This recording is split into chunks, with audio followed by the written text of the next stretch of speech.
কবি নজরুল ইসলামের শৈশব কৈশোরের স্মৃতির ধারক ময়মনসিংহের ত্রিশাল নির্জন ও কোলাহলমুক্ত চিরসবুজের অঞ্চল হিসেবেও পরিচিত এই এলাকা।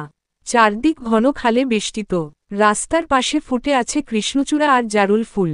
এমনই মণিমুগ্ধকর এই জায়গাটি আরও নান্দনিক হয়ে উঠেছে একজন বিখ্যাত কবির পদচারণায়। তিনি আর কেউ নন, আমাদেরই চিরচেনা কাজী নজরুল। বাংলা সাহিত্যের অসামান্য প্রতিভার অধিকারী জাতীয় কবি কাজী নজরুল ইসলাম।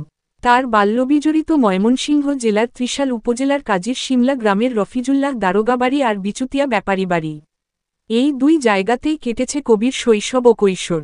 কবির স্মৃতিকে ধরে রাখতেই এখানে গড়ে তোলা হয়েছে কবি নজরুল স্মৃতিকেন্দ্র। কাজীর শিমলা দারোগাবাড়ির রফিজুল্লাহ দারোগার হাত ধরে কবি নজরুল এই অঞ্চলে প্রথম আসেন। বিভিন্ন লেখনী থেকে জানা যায়, ১৯১১ সালে কবি নজরুল যখন ষষ্ঠ শ্রেণীতে কলকাতার মাথরুন স্কুলে পড়েন তখন অর্থাভাব লাঘব করার জন্য তিনি রুটির দোকানে মাসিক ১ টাকা বেতনে চাকরি নেন। টাকা এবং খাবার দেবে কিন্তু থাকার জায়গা দেবে না, এই শর্তে কাজ নেন নজরুল।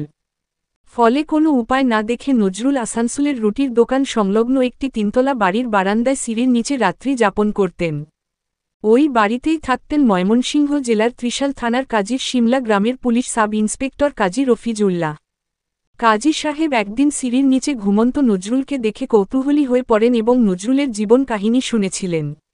রফিকুল ইসলামের লেখায় পাওয়া যায়, দারোগা সাহেব নাকি নজরুলকে ৫ টাকা বেতনে বাড়ির কাজে নিযুক্ত করেন কিশোর নজরুলকে।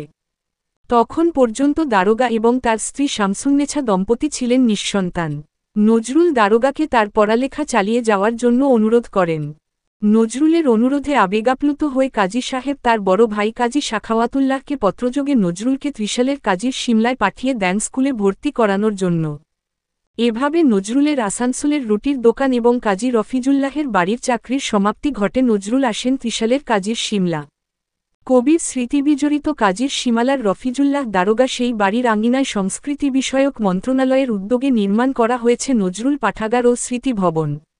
সংরক্ষণ করা হয়েছে নজরুল যে খাটে ঘুমাতেন, সেই খাটটিও। জাতীয় কবি কাজী নজরুল ইসলামকে কাজীর শিমলার রফিকুল্লাহ দারোগা ময়মনসিংহের এ অঞ্চলে নিয়ে এসে যেখানে ভর্তি করিয়েছিলেন তা বর্তমান ত্রিশাল সরকারি নজরুল একাডেমি। পূর্বে নাম ছিল দরিরামপুর হাই স্কুল।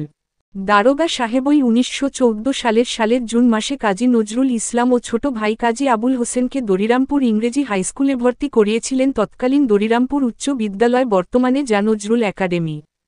কবি নজরুল জীবিত থাকা অবস্থায় এবং জাতীয় কবি হিসেবে স্বীকৃতি পাওয়ার আগেই ১৯৬৪ খ্রিস্টাব্দে এই স্কুলের নামকরণ করা হয়েছে ত্রিশাল সরকারি নজরুল একাডেমি। ২০১৮ সালে মাধ্যমিক বিদ্যালয়টিকে সরকারিকরণ করা হয়। এছাড়াও দরিরামপুর উচ্চ বিদ্যালয়ের যে ২টি শ্রেণীকক্ষে কবি পড়াশোনা করতেন, সেই ২টি শ্রেণীকক্ষ এখনও রয়েছে আগের মতোই। স্কুলের পাশে নজরুলের নামে নজরুল ডাকবাংলো, নজরুল মঞ্চ এবং ঈদগাহ প্রতিষ্ঠা করা হয়েছে।